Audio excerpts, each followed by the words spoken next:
Mend with me, small holes. Hi, my name is Lauren. I teach visible mending and I get questions about the small holes a lot, so I thought I'd show you 3 different ways to do it. I know this isn't the exact fabric that you asked about, but the technique is the same.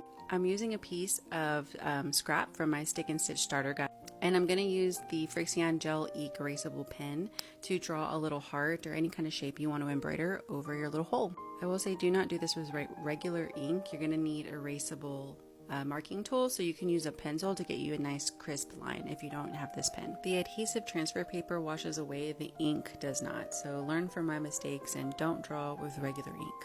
So I just freehanded a little heart over the hole, and I drew it a little bigger because I realized that the heart was kind of the same size as the hole.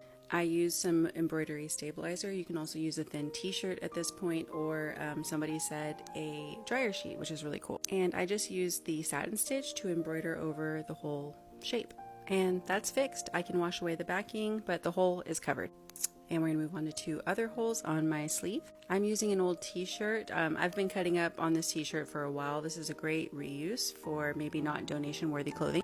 So I cut a patch about 1/2 inch larger than the hole, and I'm using a basting stitch to just tack the patch down in place so I can flip it over and embroider on the other side. I do get questions about the stitches a lot. So this is a basting stitch, and it's really just an ugly running stitch that you're going to cut away later. We'll just tie a knot and snip away the thread so we can flip the sleeve inside out and work on the other side. At this point it's very easy. It's just going to be a whip stitch around the edge. So you'll bring your needle in, you'll catch some of the black fabric, then go through, catch the gray fabric and come out, and you're just going to repeat that until you are all the way around the circle. Again, you'll tie a knot, and then here we are going to clip away the basting stitches, pull them out, and then trim away the black fabric, and that's a fixed hole. Okay, moving on.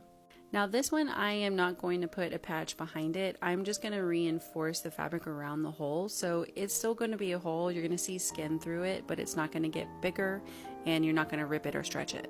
I'm using the same variegated thread, and this time I'm using the satin stitch. So these are going to be the stitches that are right next to each other, and I'm going to completely cover this hole. Imagine like what the buttonhole looks like, or eyelet fabric. That's what it's going to look like. This is definitely one of my favorite ways to mend little holes. Imagine like a bunch of them in different thread colors. It's super cute. And I wanted to show you how this washes away. Usually I pop it in the washing machine, but this is a very small piece, so warm water and a little bit of rubbing or some soap or detergent will take this right off. And we just have a nice little heart and no more hole.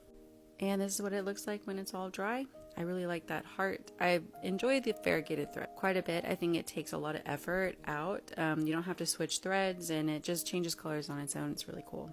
Hope you join me for the next